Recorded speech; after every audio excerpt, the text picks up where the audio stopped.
नमस्कार करता हूं आप सभी को।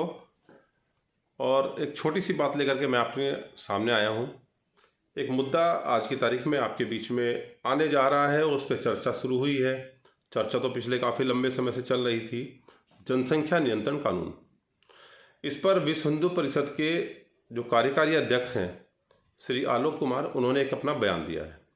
और मुझे लगता है मैं उस बयान से उनके सहमत हूं और ये बातें हमें सोचनी चाहिए।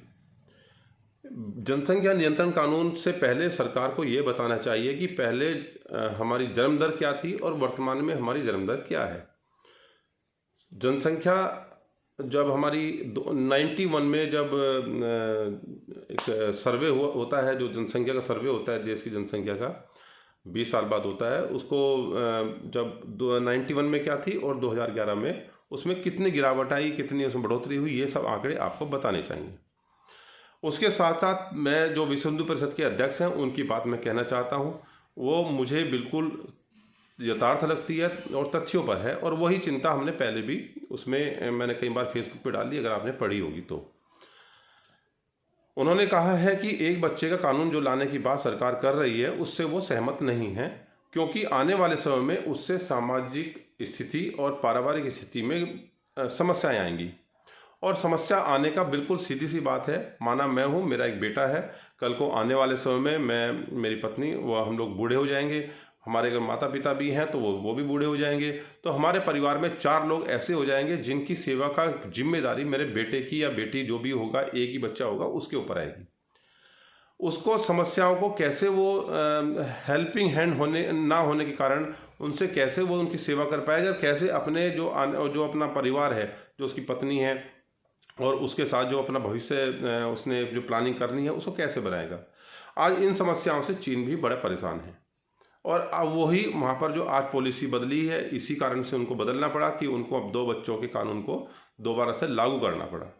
तो मैं विश्व हिंदू परिषद के उस कार्यकारी अध्यक्ष जो आलोक कुमार हैं उनसे बिल्कुल सहमत हूँ। और वो आज भले ही वो आज भाजपा के लिए काम करता है, कभी बहुत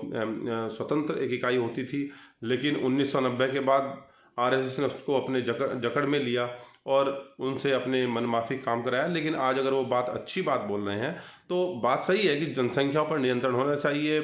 परिवार छोटे हों, लेकिन जो आवश्यकताएं हैं उनको भी मालूम होना चाहिए कि आवश्यकताएं किस प्रकार की हैं। तो दूसरी बात यह है कि आपको कुछ लोग बीजेपी के कभी उकसाते हैं कि बच्चे पैदा करो, है ना, जो साधु संत उनसे जुड़े हुए हैं, कई सारे सांसद हैं जो बयानबाजी करते हैं। तो पहले तो आपको ये पूछना चाहिए कि आपको गुमराह करके वो क्या करवाना चाहते हैं, परिवार फैमिली प्लानिंग की तरफ ले जाना चाहते हैं या परिवार बड़े हों उस तरफ लेके जाना चाहते हैं। तो पहले तो आपको उन लोगों से ये पूछना चाहिए। दूसरी बात ये पूछना चाहिए कि अगर हमारे परिवार छोटे हैं, कल को समस्याएं आएंगी तो हमारे सहयोग के लिए कौन खड़ा होगा, साथ कौन देगा, किस तरह से उसमें हम लोग मदद कर ले पाएंगे दूसरे की, और कैसे हम उस समस्या 2-4 होंगे, ये वाली बात है। आज जो कानून आ जा रहा है उसका असर आने वाले 15-20 साल में पड़ेगा, क्योंकि जो जनसंख्या निश्चित रूप से अचानक तो एकदम कम नहीं होगी, लेकिन आने वाले समय में जब वो 15-20 साल 25 साल बाद उसका असर होगा, तब तक जो सत्ता में आज लोग बैठे होंगे ये लोग सत्ता में नहीं होंगे। हाँ, जो आज की तारीख में जो आज युवा है वो उस कानून का जो असर होगा वो उस पर आज से 15-20 साल बाद होगा। तो ये कानून आपके लिए है, आपके लिए कैसे इसका फ़ायदा होगा, नुकसान होगा, इस पर आपको मनन करना है। और मैं फिर कहता हूँ कि जो विश्व हिंदू परिषद के जो अध्यक्ष हैं कार्यकारी श्री आलोक कुमार, उन्होंने जो कहा है कि एक बच्चे का कानून समाज के हित में नहीं है और ख़ास तौर से हिंदू समाज के हित में नहीं है, तो इसको किसी और प्रकार से लागू करवाया जाए जिससे कि परिवार छोटे तो रहें लेकिन सिर्फ एक बच्चे के लिए ऊपर निर्भरता जो है वो जो शक्ति है वो ना लागू हो। तो आपको सोचना होगा, क्योंकि आने वाले समय में आपका एक बेटा एक बेटी जो भी होगी